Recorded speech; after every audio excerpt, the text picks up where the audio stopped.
sore hari ini. Amin. Saat bangun, haleluya, bekerja. Terima kasih Tuhan. Saat dirimu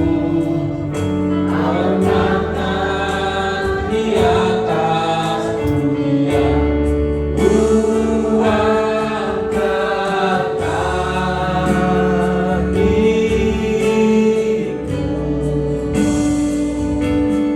ku pandang kekudusanmu. Saat ku sembah,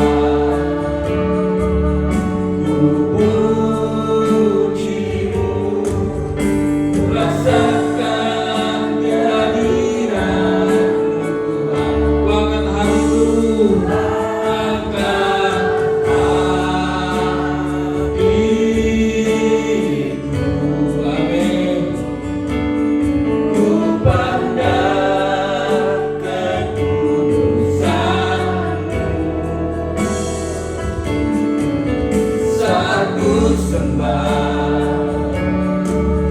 ku pujimu, ku rasakan kehadiran-Mu Tuhan. Ku rasakan kehadiran-Mu Tuhan. Ku rasakan kehadiran-Mu. Ku rasakan kehadiran Tuhan. Ku rasakan kehadiran-Mu Tuhan. Haleluya Tuhan, kami sembah Tuhan.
Mari kita menyanyikan sekali lagi saat menyembah-Mu. Amin. Haleluya Yesus.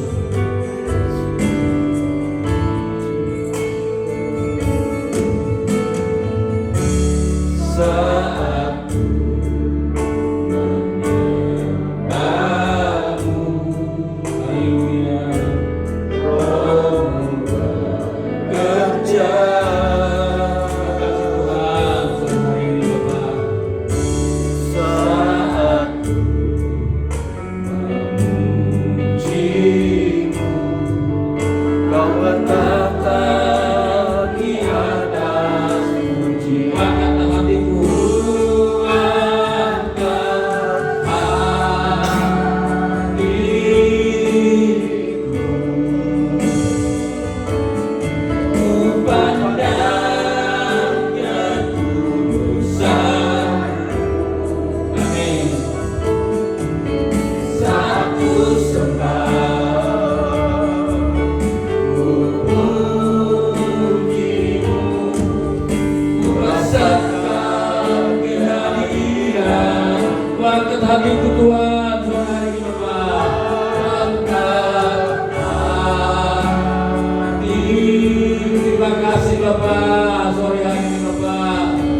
kami datang Tuhan keadaan sehat Bapak di sini Tuhan, berdiri Bapak memuji memuliakan Engkau Yesus.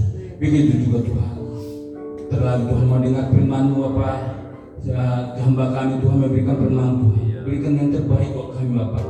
Tuhan Yesus, walaupun hamba-Mu Tuhan menyampaikan firman-Mu Bapak, berkati di tempat ini Tuhan Yesus. Maupun Tuhan yang ada Tuhan mengganggu Tuhan, ketenteraman dan pendengaran kami yang mengganggu Bapak, katakan haleluya Yesus. Tuhan begitu juga Tuhan saudara kami tidak dapat hadir Tuhan, maupun Tuhan bekerja Tuhan, maupun sakit penyakit Bapak, karena tidak dapat hadir sore hari ini Bapak, untuk mengikuti menyembah memuji memuliakan Engkau Tuhan. Sembuhkan katakan dalam nama Yesus Tuhan Yesus.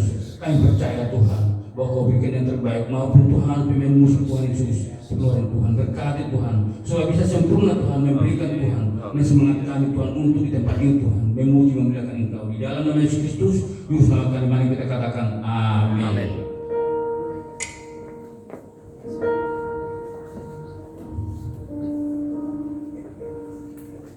Haleluya Yesus. Hati yang gembira pada saat sore hari ini, mari kita lanjutkan. Amin. Obat. Amin. Hati yang gembira adalah obat, seperti obat hati yang senang. Kasih semangatnya ada teringat Tuhan. Hati yang gembira Tuhan senang. Hati yang gembira, hati yang gembira adalah obat, seperti obat hati yang senang. Tapi semangatnya pada teringat Tuhan. Hati yang gembira Tuhan senang. Hati yang gembira sekali lagi. Amin. Yang gembira adalah obat. Terima kasih Tuhan. Seperti obat hati yang senang. Terima kasih Bapak. Hati yang teringat Tuhan. Hati yang gembira Tuhan senang. Terima kasih Tuhan. Masih semangat Tuhan. Semangat lagi. Haleluya. Terima kasih Bapak. Kita menyanyikan lagi sekali lagi. Aku diberkati.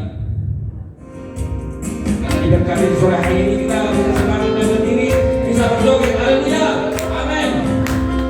Amin. Aku diberkati. Terima kasih. Sepanjang hidupku diberkati. Haleluya. Pagi hari siang berkati, malam aku diberkati.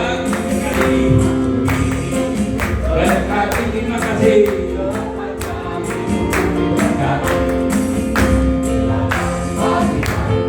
Berkati malam aku diberkati. Aku diberkati berkati sepanjang hidupku diberkati. Berkati malam aku diberkati.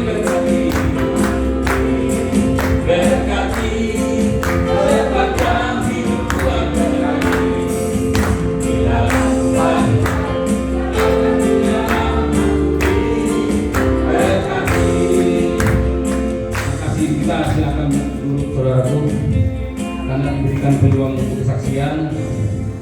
Ya kami persilakan di sore hari ini, mungkin ada keluhan, kita mengadu kepada Tuhan, bukan mengadu kepada manusia. Karena di sore hari ini kami persilakan untuk kesaksian. Saudaraku.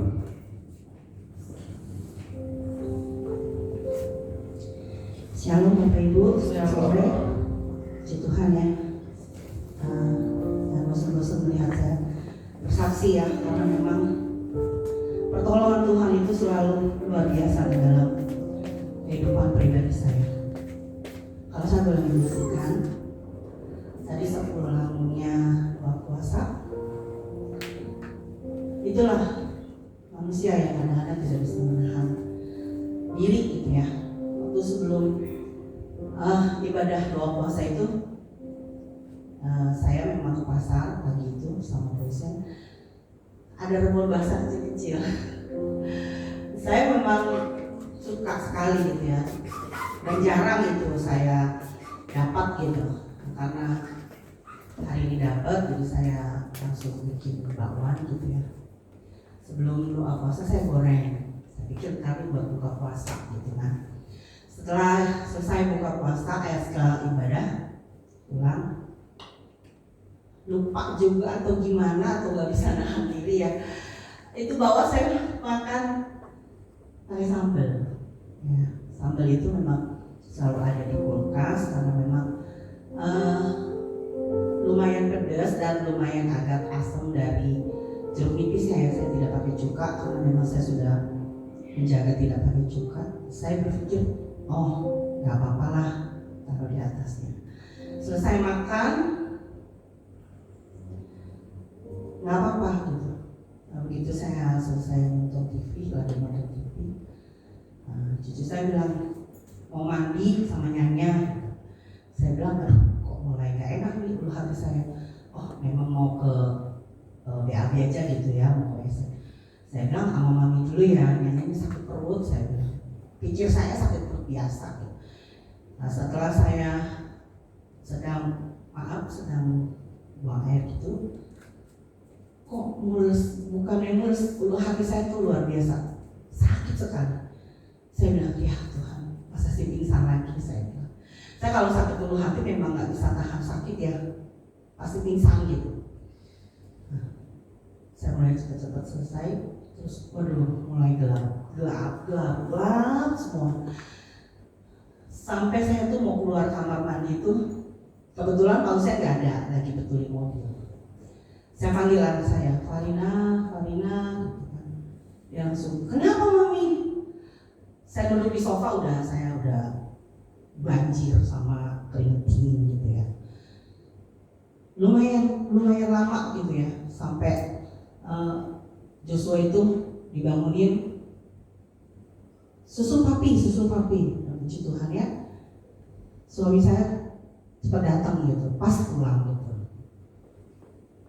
Saya sudah menjaga selama ini karena saya tahu saya punya sakit ulu hati yang luar biasa. Kalau lagi sakit sering kali pingsan, kalau sakit saya sudah jaga. Tapi itulah, tetap ada kelemahan ya, tetap ada kelengahan di mana buka puasanya ya. Jadi kita ingat ya kalau Ibu Hana itu pernah ngomong nggak ada tuh yang berpuasa itu sampai meninggal. Tapi kalau sampai seperti itu artinya salah sendiri, tidak bisa menjaga apa yang kita masuk ke dalam tubuh kita dari perut yang tadinya kosong gitu ya. Selama ini saya nggak pernah lagi seperti itu karena saya jaga, dan ini kecolongan gitu. Karena yang lihat bakwan tadi sama sambal gitu ya. Kalau memang saya berpikir, Tuhan iya ya, kalau tidak bisa menahan diri ini loh hukumannya gitu, upahnya ini loh gitu kan. Jadi saya di dalam sakitnya saya bilang, aduh Tuhan saya minta ampun ya. Terus setelah sembuh nggak lama, mungkin karena dehidrasi juga ya, karena kemarin tuh saya lupa banyak minum gitu. Kalau mau puasa tuh saya selalu banyak minum. Kaki saya kram. Itu dari atasnya mata kaki, betis, itu udah selesai yang kiri. Tiba-tiba itu udah selesai, lari ke paha kanan atasnya. Nggak bisa dilurusin, dimiringin kiri salah, dimiringin kanan salah. Saya cuma terus saya bilang, berdoa mami, berdoa. Iya, ini udah dari tadi berdoa saya bilang ampuni saya Tuhan, banyak kehilafan yang saya lakukan mungkin ya. Saya tidak bisa menjaga tubuh saya gitu, istilahnya gitu. Saya kurang minum. Saya lihat di Google ternyata memang kedinginan gitu ya, darah yang tidak lancar gitu. Karena faktor U juga ya kan. Setelah selesai kanan, lari ke kiri. Saya bilang, Tuhan Yesus, tolong saya, jangan sampai saya menggerutu ya. karena memang ini secara manusiawi ya, secara alami untuk orang-orang tua kemungkinan besar mengalami kalau memang tidak bisa menjaga pola makan ya, pola tidur mungkin gitu. Atau saya berpikir kemarin juga saya produksi, saya mungkin kecapean, terus suami saya bilang mungkin tadi ya ke pasar gitu, pasar Kota Bumi kan luas tuh ya, keliling-keliling gitu, mana lagi puasa ya gitu. Saya bilang enggak, saya nggak mau nyalain puasanya, saya bilang, tapi memang diri saya yang nggak bisa menahan gitu ya, apa yang menjadi keinginan. Tuhan mengajarkan saya. Peristiwa ini pun memberkati saya secara pribadi. Untuk kedepannya, untuk lebih lagi bisa menahan diri, untuk lebih lagi berhati-hati. Saya juga menghimbau untuk kita yang sudah ada umur ya, Bapak Ibu, untuk kita menjaga. Karena kalau sakit, suami saya bilang, makanya Mami kalau lagi habis puasa jangan masak sambal, kan sendirinya ya sakit. Iyalah saya bilang, iya saya bilang, iya maaf Papi, maaf, nggak bisa menjaga. Tapi ya untuk kedepannya kita boleh bersama-sama menjaga ya. Dan saya juga tetap mohon bantu doa terus. Kalau anak saya diizinkan Joshua tidak diperpanjang lagi pekerjaannya, memang di dalam satu perusahaan itu, apalagi anak baru ya, kalau memang perusahaan itu banyak persaingan gitu ya, kita tetap terus berharap sama Tuhan. Saya mengajarkan anak saya jangan sampai kita tawar hati ya. Kita sudah berdoa, saya bilang yang gak senang Tuhan balikin 180 derajat hatinya ya, tapi kalau sampai tidak diperpanjang pun kita tetap percaya pertolongan Tuhan ke depannya masih tetap menyertai saya. Jadi saya mohon bantu doa terus ya, jangan mempunyai hati yang iman yang tidak menaruh pengharapan kepada Tuhan ya, untuk anak saya Joshua. Karena disebut sama dia, Tuhan gak ada ya. Sedih sih saya dengarnya ya. Saya bilang enggak, bukan Tuhan gak ada. Mungkin dalam setiap prosesnya Tuhan mau kita koreksi. Ingat-ingat kalau lagi bekerja itu apa yang menjadi kekurangan itu diperbaiki, saya bilang.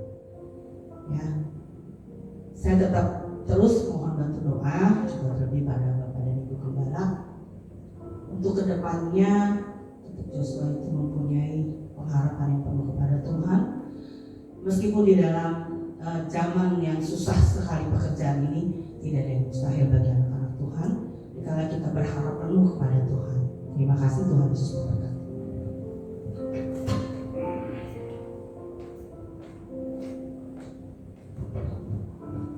Ya, terima kasih kesaksiannya. Memang kita ini umur 50 ke atas, ibaratnya ya harus kita jaga semuanya, jaga pola makan, jaga kesehatan. Kadang-kadang kita tuh sembarangan, ya Tuhan juga mengizinkan, dan iblis selalu menggoda kita supaya kita sakit. Ya sakit itu bukan karena kelalaian kita, tapi Tuhan mengizinkan itu semua supaya kita lebih dekat dengan Dia. Selalu kita berdoa kepada Tuhan. Ya tadi si Joshua juga, ya kalau memang kita berserah dengan Tuhan, pasti Tuhan akan mengizinkan segala semuanya itu. Tidak ada yang mustahil bagi Tuhan. Karena sekarang aja saya bicara seperti itu. Kalau dulu saya nggak pernah, Tuhan itu di mana sih? Nggak ada duit dari situ. Saya gituin. Tapi ketika sekarang saya bersandar dengan Tuhan. Rasa di sore hari ini kami berikan lagi kesaksian untuk saudara Pak. Mari kita kasihan, mungkin Tuhan mendengarkannya.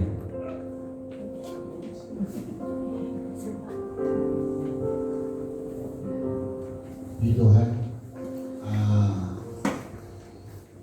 kalau di mana hari Senin kami berdua ulang tahun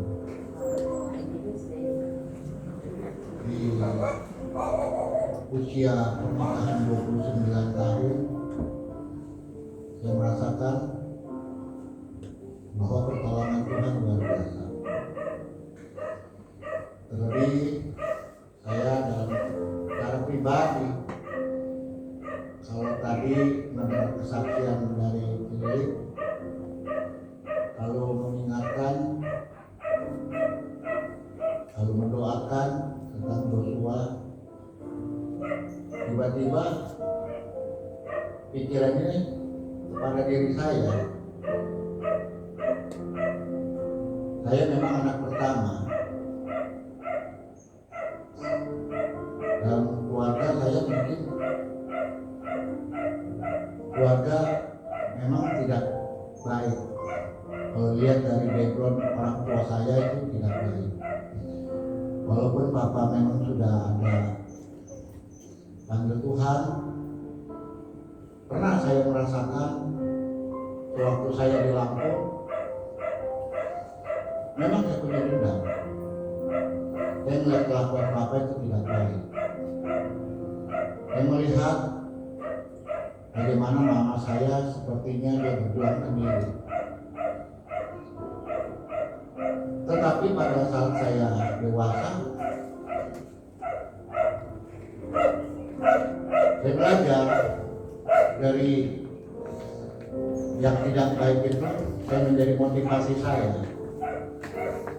Dan memang saya nggak ada persiapan, cuman saya ingin mengucap syukur kalau kebaikan Tuhan selama hidup saya ini, memang saya dari kecil, remaja, dewasa tidak baiklah dalam pergaulan saya, karena ya memang di dalam rumah tangga yang tidak baik. Kalau saya tidak melihat dengan orang tua saya bagaimana saya bisa keluar. Nah, itu pribadi saya. Walaupun saya merasakan 29 tahun saya ada di dalam rumah tangga yang saya banyak kekurangan saya lihat, banyak memang apa yang memang saya, ya kalau saya selain saya berdoa, terkadang tangan saya juga iseng. Mau belajar sekarang dalam 2 tahun ini saya bertanya sama Google, AI, bagaimana untuk saya bercermin. Banyak kekurangan saya harus bagaimana. Maka dari itu saya terpacu, saya kembali untuk bagaimana saya mau melangkah. Jujur, dalam keterpurukan saya, mungkin ya sekitar 8 atau 6 tahun lah,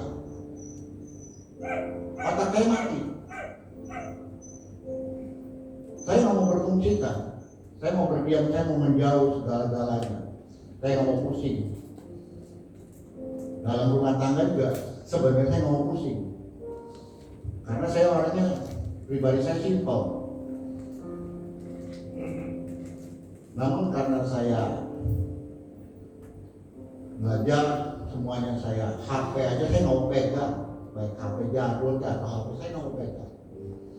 Namun perlahan selama 2 tahun ini saya belajar, saya introspeksi diri, ya mungkin banyak. Maka itu istri saya, kok ini banyak,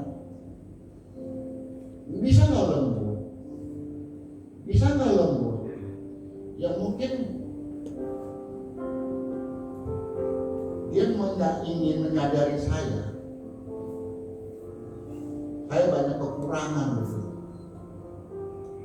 Dalam bahasa tubuh saya, yang saya lihat karakter ini, yang saya bentuk sendiri. Kalau tadi Lili bilang kan, ditambahin sama Pak Sitorus mengatakan diri kita lagi diizinkan.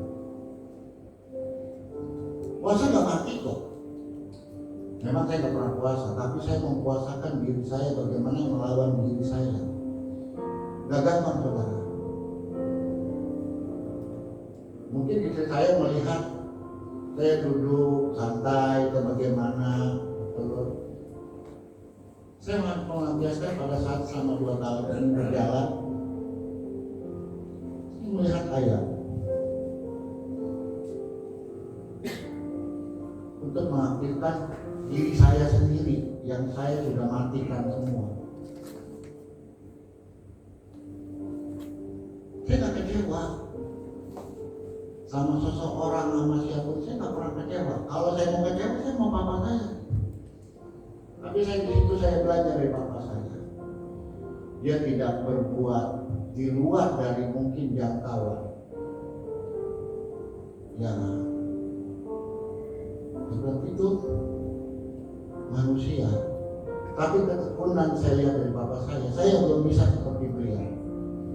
Setiap pagi duduk dia merenungkan firman Tuhan, dia baca firman Tuhan. Saya belum.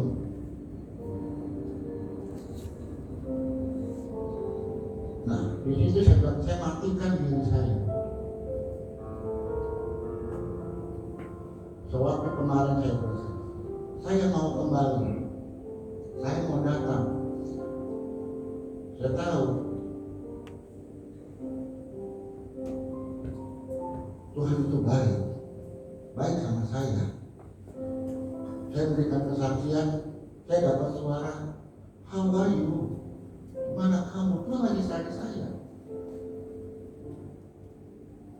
Di usia 29 tahun saya berumah tangga, saya didampingi baik.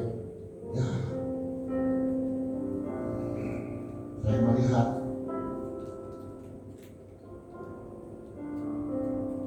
banyak sekali yang memang saya nggak bisa ungkapkan di sini.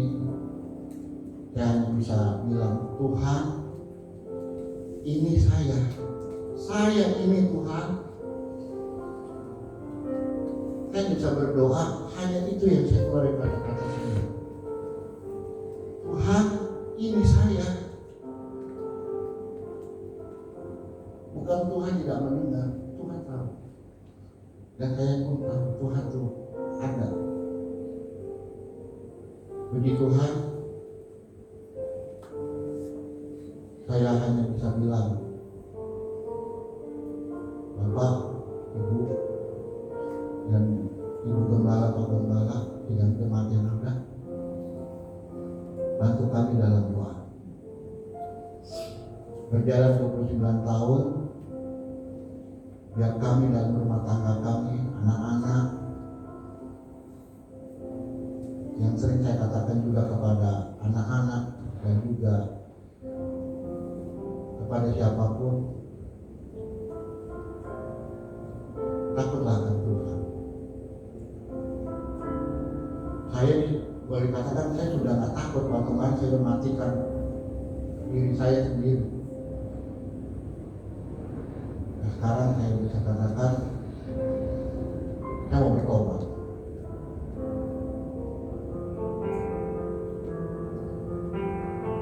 Biarlah saya bisa berjalan selama 29 tahun dalam rumah tangga saya percaya Tuhan selalu ada dalam rumah tangga kami.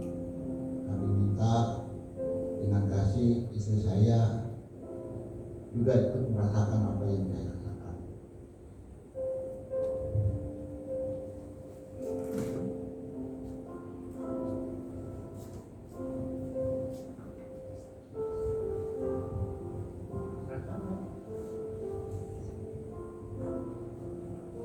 Tuhan, biasa suami saya tadi nyanyiin lagu. Oh ya.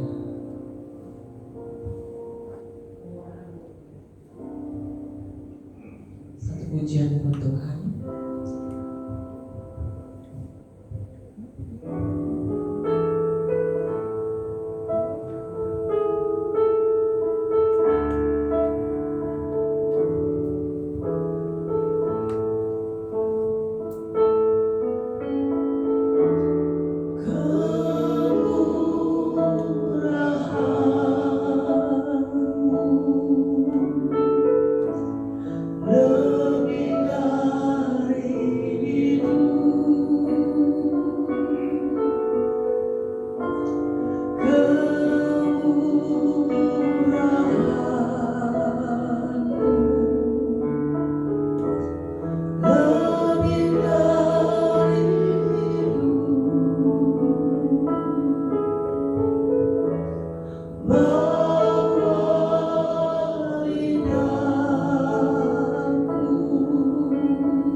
Puji Tuhan, tolong berkati.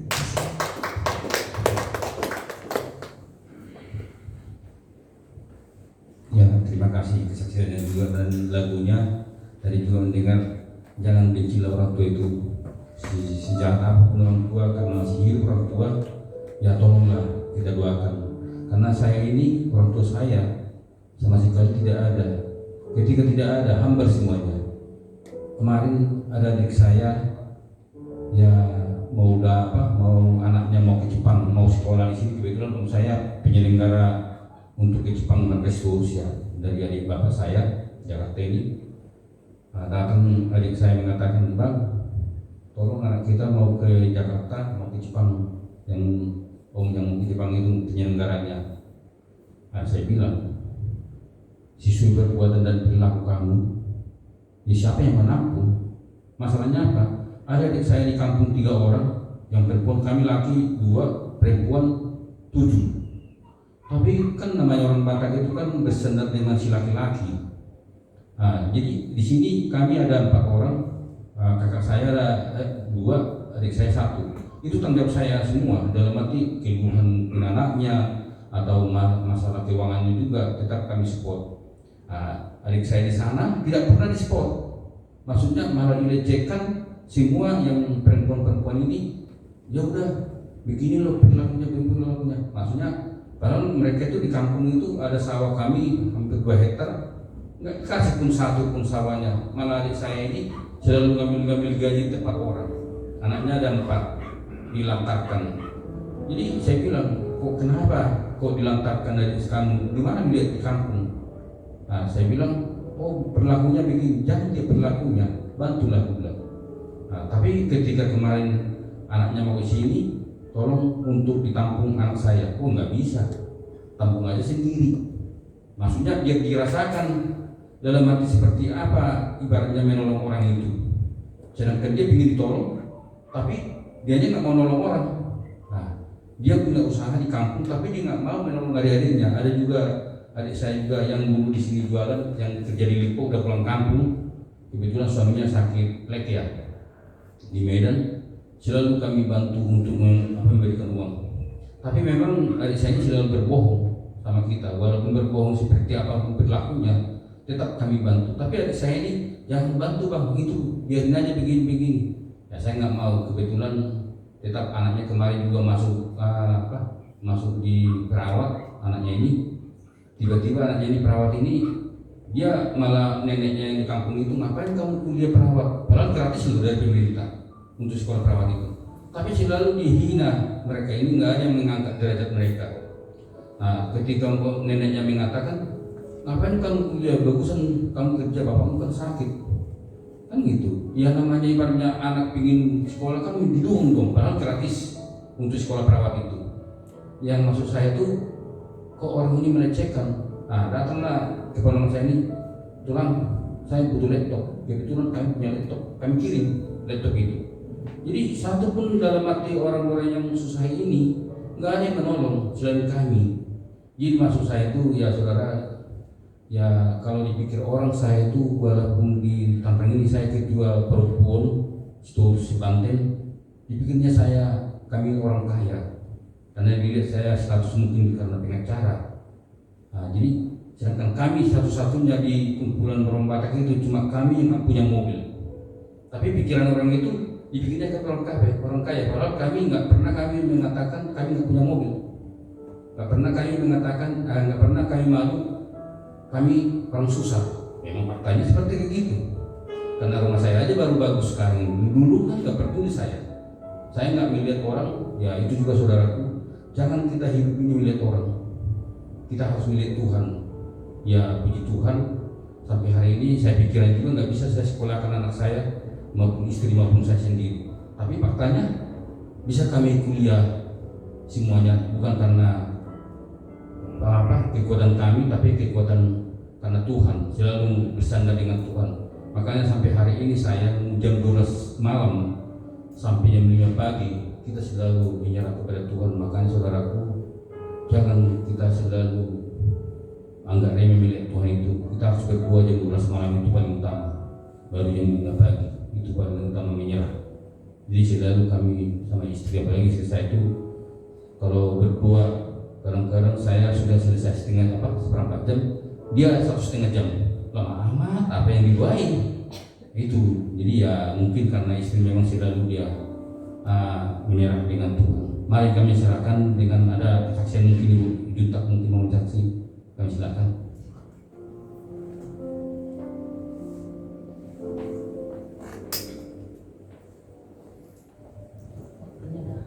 Udah waktunya sempit ya. Izin ya Om sedikit. Salam Bapak Ibu Saudara semua.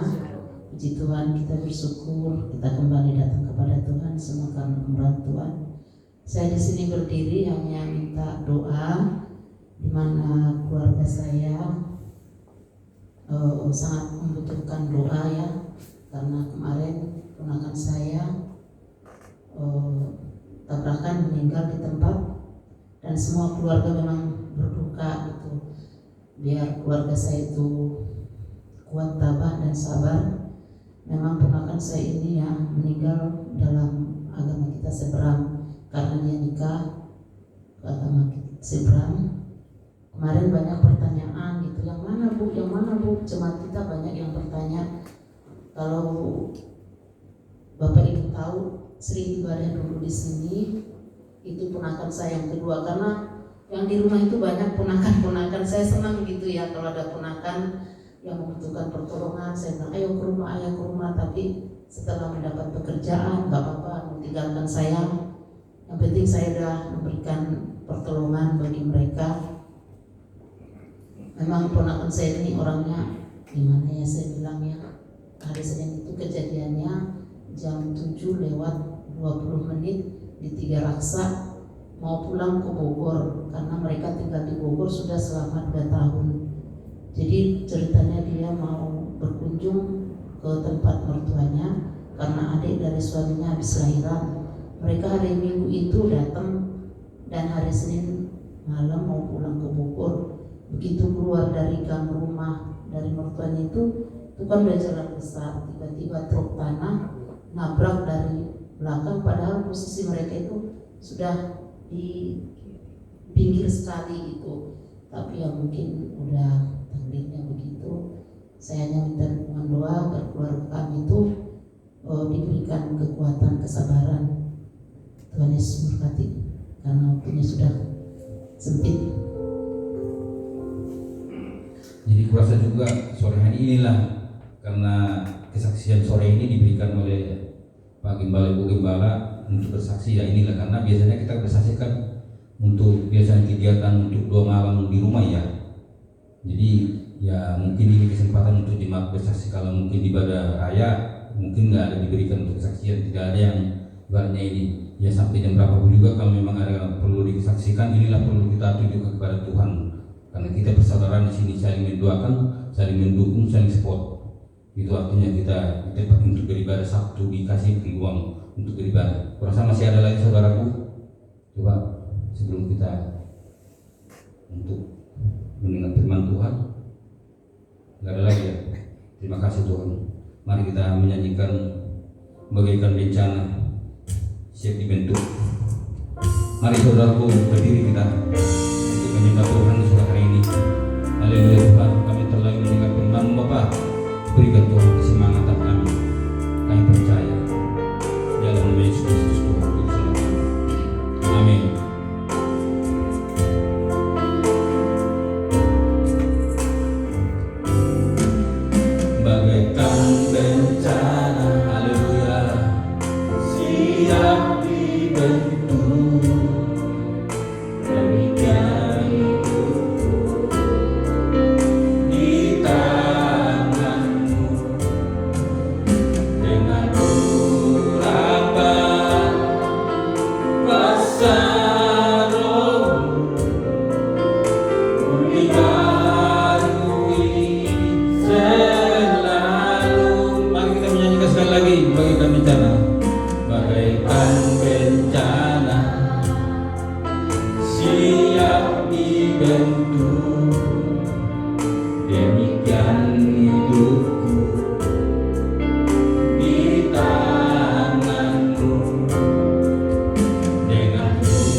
Yesus. Oh, haleluya Yesus. Kami Tuhan seperti Yesus. Tolong dan Bapak di sore hari ini yang memberikan kesaksian ini Bapak. Dengarkan Tuhan. Dengarkan Bapak. Haleluya.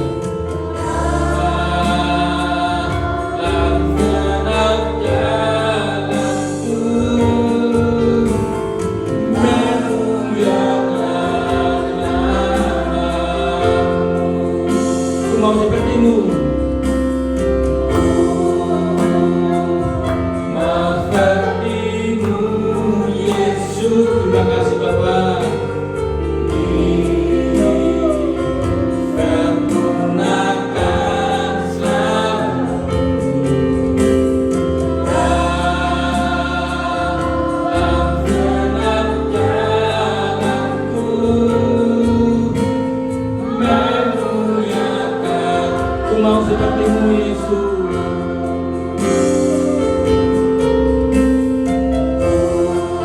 Mari kami serahkan dengan hamba-Nya. Sepertimu Yesus. Sempurnakan selalu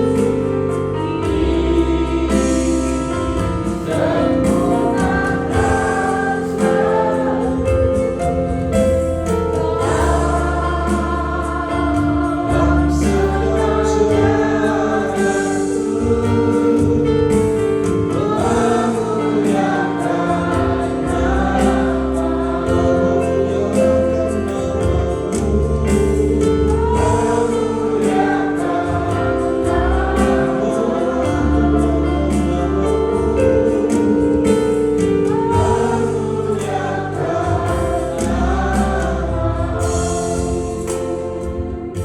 Kami memberikan diri kami kepada Tuhan, dan untuk firman Allah kiranya itu tertanam di dalam setiap hidup kami, bentuk bimbing dan arahkan kami untuk kami hidup sesuai dengan firman-Mu. Segala tipu daya dan pekerjaan iblis di dalam nama Yesus kami patahkan, dan Tuhan dipermuliakan atas pemberitaan firman-Mu. Di dalam dan demi nama Yesus kami berdoa. Amin. Silakan duduk Bapak Ibu Saudara sekalian. Salam. Mari kita membaca satu kebenaran firman Tuhan yang terambil dari Filipi pasal yang keempat ayat 1 sampai ayat yang kelima. Filipi pasal yang keempat ayat pertama sampai ayat yang kelima, kita baca bergantian. Saya membaca ayat pertama demikian. Karena itu saudara-saudara yang kukasihi dan yang kurindukan, sukacitaku dan mahkotaku, berdirilah juga dengan teguh dalam Tuhan, hai saudara-saudara yang kekasih. Eudia menasihati dan Sintike menasihati supaya sehat di dalam Tuhan. Bahkan ku minta kepadamu juga Sunsukus, temanku yang setia, tolonglah mereka, karena mereka telah berjuang dengan aku dalam pekabaran Injil bersama-sama dengan Clemens dan kawan-kawanku sekerja yang lain, yang nama-namanya tercantum dalam kitab kehidupan. Bersukacitalah senantiasa dalam Tuhan. Sekali lagi kukatakan bersukacitalah. Hendaklah kebaikan hatimu diketahui semua orang, Tuhan sudah dekat. Puji Tuhan. Dalam teks Filipi 4 ayat 1 sampai dengan ayat yang kelima ini, ayat ini menceritakan tentang sebuah nasihat Paulus sebagai seorang hamba Tuhan yang disampaikan kepada jemaat Filipi, tetapi khususnya merujuk kepada dua wanita yang sedang berselisih.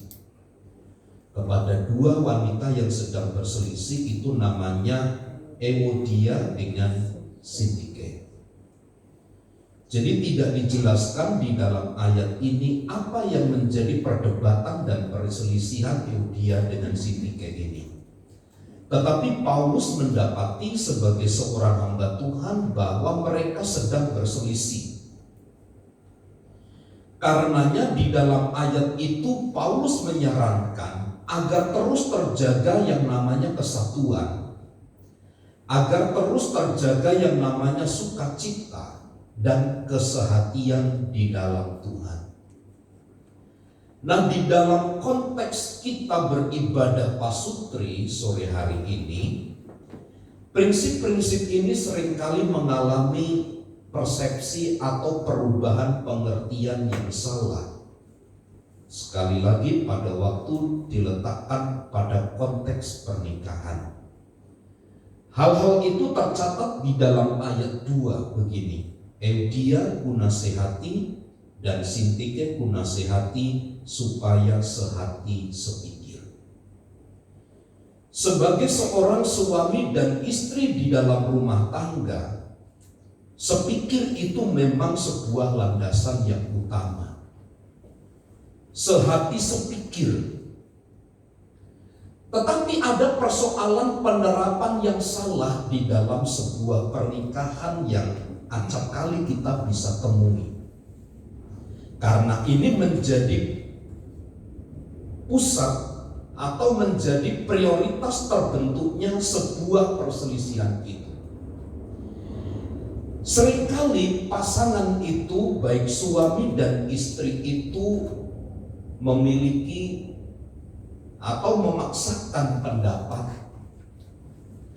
memaksakan hobi, memaksakan cara pandang yang identik, sehati sepikir. Persoalannya adalah ada suami dan istri yang memaksa pasangannya itu untuk sama persis hobinya, cara berjalannya, cara pandangnya, dan seterusnya. Tetapi di dalam ayat 2 sehati sepikir itu bukan berarti kita itu harus sama persis, harus sama, tidak. Sebab kalau harus sama persis ini akan menjadi persoalan. Saya tanya kepada Bapak Novianto yang sudah 29 tahun menikah bersama. Apakah 29 tahun itu sudah cukup tidak ada gesekan? Terus banyak kan? Ya. Kalau iklan itu berlapis gitu, kalau itu terus bertumbuk-tumbuk meski udah 29 tahun.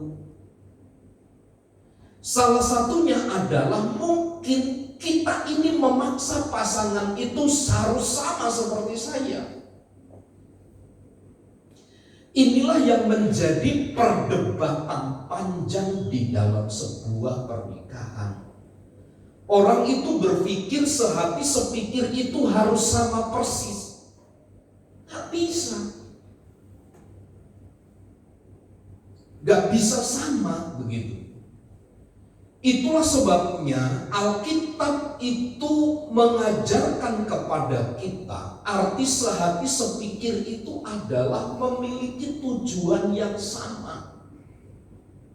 Apa tujuan yang sama itu? Berpusat hanya kepada Kristus.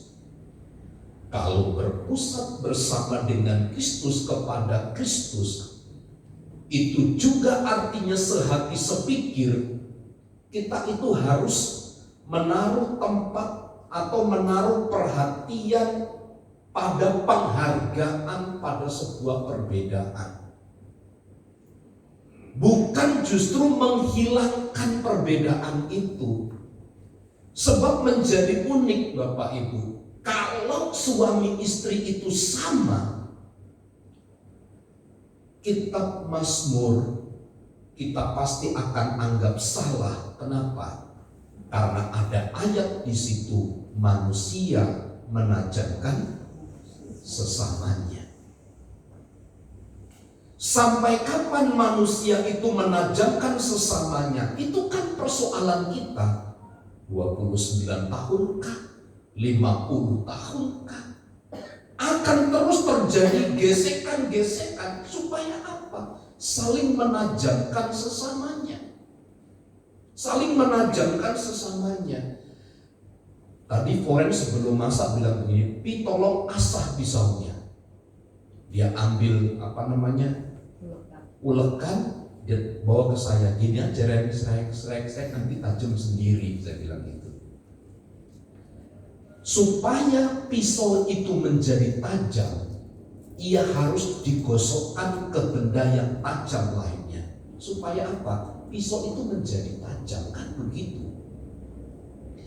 Sehati sepikir itu adalah bukan menyamakan, baik pendapat, baik hobi, baik cara pandangnya. Tapi sehati sepikir adalah bicara tentang tujuan yang sama, yang berpusat kepada Kristus. Karenanya ini akan mengkonfirmasi sesungguhnya kita bisa menghargai perbedaan.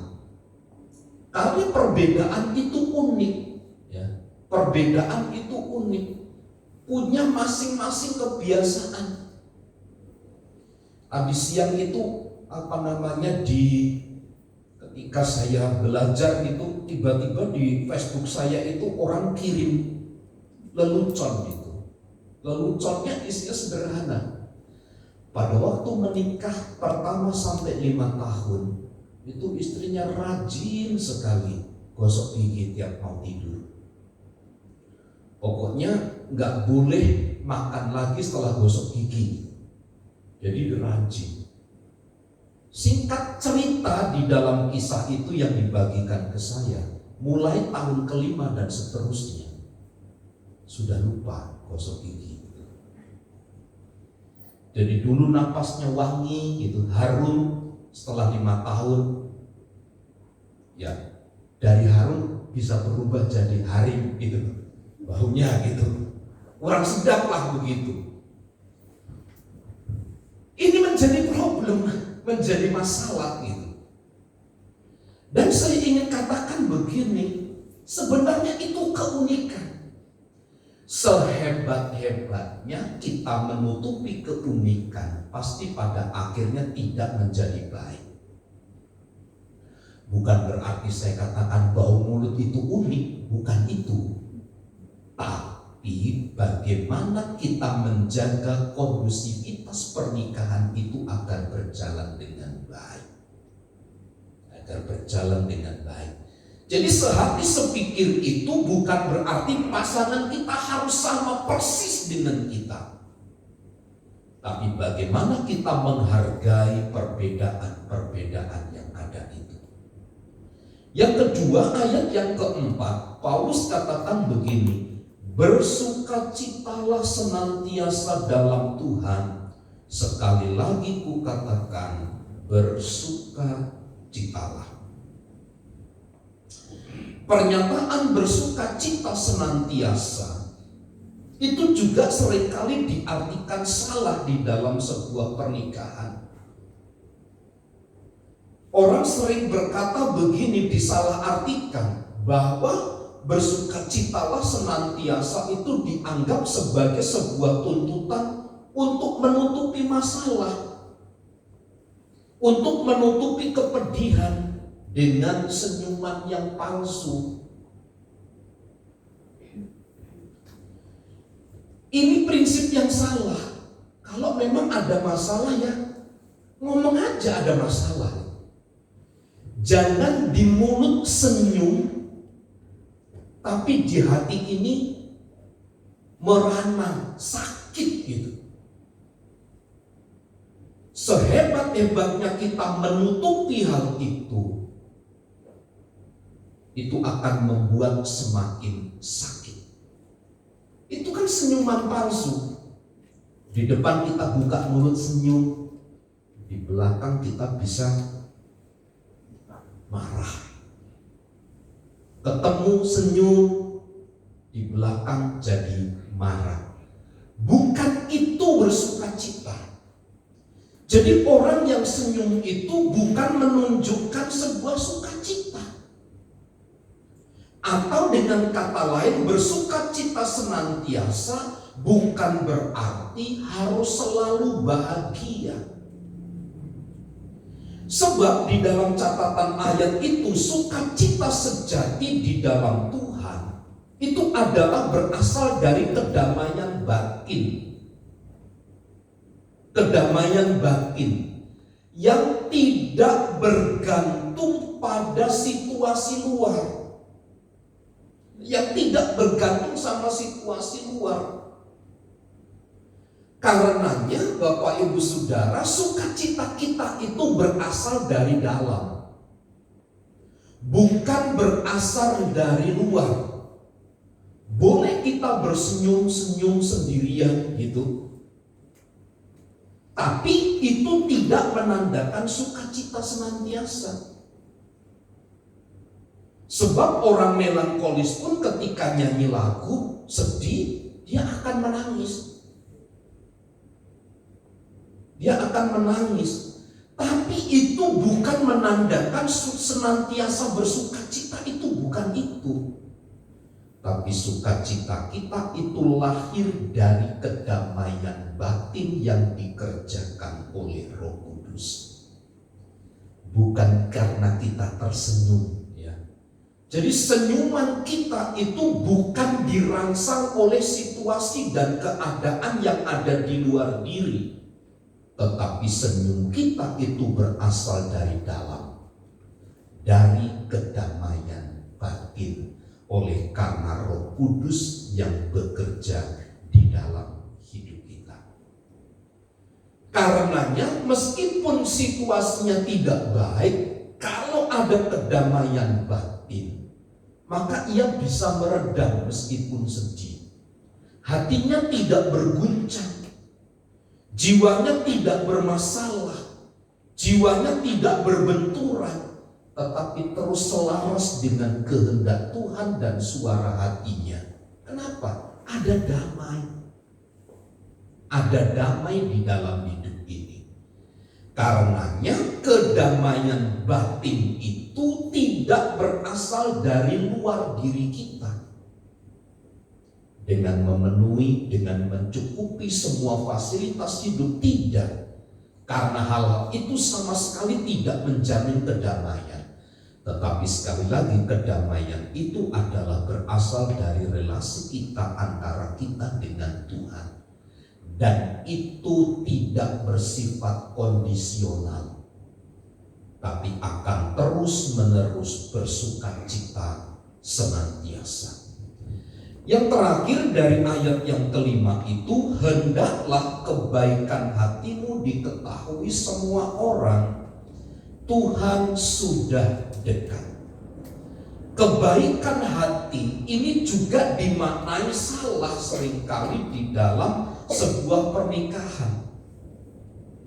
Di dalam terjemahan-terjemahan yang lain, kebaikan hatimu itu bicara tentang kelemah lembutan. Sebagian orang berpendapat bahwa kelemah lembutan itu adalah sikap pasrah dan lemah. Sebenarnya bicara tentang ayat 5, kebaikan hatimu atau kelemah lembutan itu tidak menunjukkan kualitas seseorang, karakter seseorang yang pasrah dan lemah. Bukan. Tetapi adalah menunjukkan kekuatan untuk mengendalikan diri. Kekuatan untuk mengendalikan diri dan dapat merespon semua konflik itu dengan baik, bukan dengan amarah atau kebencian. Jadi kelemah lembutan itu tidak bicara tentang sikap bahwa seseorang itu pasrah, lemah, tidak berbuat apa-apa, tetapi kekuatan yang dapat mengendalikan diri ketika ia menghadapi semua kesulitan yang ada. Jadi Bapak Ibu Saudara, kita tahu ini kebenarannya. bahwa ketika ada kesulitan bukan dihadapi dengan marah. Ketika ada ketidakbaikan janganlah dihadapi dengan marah, tetapi hadapilah dengan kasih. Itulah seorang yang namanya memiliki kelemah lembutan, atau di dalam ayat yang kelima, kebaikan hatimu diketahui semua orang itu. Jadi Bapak Ibu Saudara, inilah hal-hal yang kemudian kita bisa pikirkan bersama. Kalau seandainya kita memiliki pengertian yang komprehensif tentang hal ini, sehati sepikir, bersukacita senantiasa, lemah lembut, kita dapat bayangkan aura pernikahan kita itu seperti apa. Memang hal-hal ini tidak menghentikan, tidak meniadakan yang namanya gesekan kesulitan, tetapi ada kemampuan bagi kita untuk bersikap dengan benar terhadap kesulitan-kesulitan yang hadir di dalam keluarga kita. Sebab bagaimanapun kita harus mengerti dan menyadari sampai kapanpun kita akan tetap berhadapan dengan gesekan demi gesekan. Karena dari situ kita akan saling menajamkan sesama kita. Kita akan semakin terus berkembang dengan baik. Kita akan memiliki ketajaman pemahaman pengertian tentang sebuah pernikahan berdasarkan firman Tuhan. Karena itu mari kita sehati sepikir, mari kita belajar untuk terus bersukacita senantiasa, dan biarlah kebaikan hati kita tetap diketahui semua orang. Nama Kristus ditinggikan dalam hidup kita semua. Tuhan Yesus memberkati. Dengan kasih Kristus, Ibu Galingin masuk dalam doa. Bapak di surga, dalam nama Yesus, malam ini Tuhan kami sudah mendengarkan firman-Mu. Karena Tuhan kami menjadi berkat bagi kami bersama tangga kami siapapun. Karena Tuhan, supaya akan kita memenuhi boleh-boleh dan kebaikan hati kami. Jadikan kami berkat Tuhan bagi ibadah kami. Terima kasih Tuhan, berkati Bapak Pembala Sidang kami yang berkati mereka Tuhan keluarga, supaya banyak lagi jiwa-jiwa dimenangkan dengan dimakan yang Tuhan. Nama-Mu kita dipermuliakan dalam nama Yesus kami tidak mengucap bersyukur. Haleluya. Amin. Ya, terima kasih teman-teman memberikan sore hari ini pemasukan bagi kita. Yang tadi dikatakan senyum tapi di hatinya lain. Kalau saya gimana Pak? Kalau saya langsung di situ saya ungkapkan, di situ saya selesai udah gitu. Jadi yang bertugas sore hari ini untuk memberikan persembahan kami silakan.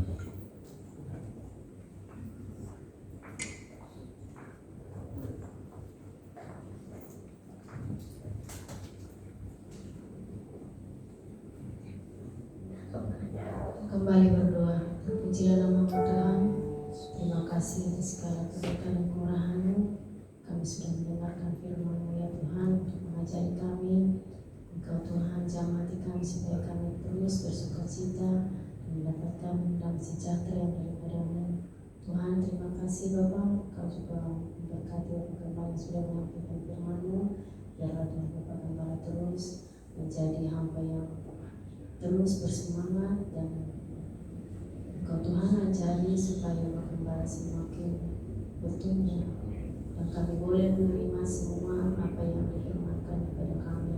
Kami boleh mengerti Tuhan. Terima kasih Bapa. Sementara kami akan memberikan persembahan, biarlah persembahan ini Tuhan Kau memberkati supaya tangan-tangan yang memberi boleh menjadi berkat bagi kami ya Tuhan. Berkatilah segala usaha kerjaan kami, agar kami boleh memberikan yang terbaik kepada-Mu. Di dalam nama Yesus kami berdoa, kami mengucap syukur. Haleluya. Amin. Marilah dikasihkan puji syukur. Amin. Segala puji syukur hanya bagi Tuhan. Sebab kaya raya hati puja. Terima kasih Yesus.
Puji Tuhan, saya teringat dengan poin terakhir, kekuatan untuk mengendalikan diri. Ya, jadi kita belajar sore hari ini untuk dapat mengendalikan diri kita, baik itu emosi, amarah, perkataan, perbuatannya, biar nama Tuhan saja dipermuliakan. Mari kita akan akhiri ibadah kita dalam doa. Kami memuji kebesaran-Mu ajaib Tuhan, ajaib Tuhan.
Memberkati saudara Yosua, kiranya Allah terus bekerja atas hidupnya sehingga ia semakin mengenal Tuhan dengan baik dari proses-proses hidup yang ia jalani. Pulihkan Ibu Lili dengan sempurna dalam nama Yesus. Berkati pernikahan Bapak Novianto dan Ibu. Mereka telah melewati suka dan duka selama 29 tahun.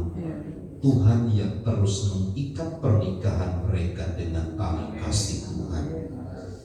Berdoa juga bagi keluarga Ibu Juntak, Tuhan terus mengaruniakan damai sejahtera, memberikan penghiburan dan kekuatan yang baru, sehingga dengan dipanggilnya keponakan mereka dapat melihat tangan Tuhan yang penuh kuasa tetap menyertai mereka. Demikian kami menyerahkan keluarga lepas keluarga kami. Tuhan bela, Tuhan tuntun, Tuhan tolong kami. Berikan kami kesetiaan untuk kami tetap ada di dalam jalan Tuhan. Sebab itulah yang Kau kehendaki di dalam pengiringan kami kepada Tuhan. Diberkati rekan-rekan kami yang tidak ada bersama dengan kami. Kiranya di minggu yang lain mereka dapat bersama-sama dengan kami untuk memuliakan nama Tuhan. Di dalam dan demi nama Tuhan Yesus kami berdoa. Mari saudaraku, arahkanlah pandangan hatimu kepada Tuhan dan terimalah berkat Tuhan. Tuhan memberkati dan melindungi engkau. Tuhan menyinari engkau dengan wajah-Nya dan memberi engkau kasih karunia. Tuhan menghadapkan wajah-Nya kepadamu dan memberi engkau damai sejahtera. Kiranya kasih karunia dari Allah Bapa, cinta dan kasih sayang dari Tuhan Yesus Kristus, persekutuan penghiburan dari Allah Roh Kudus memimpin dan memberkati kita sekarang dan sampai selama-lamanya. Di dalam nama Tuhan Yesus Kristus, setiap kita yang percaya dan diberkati bersama katakan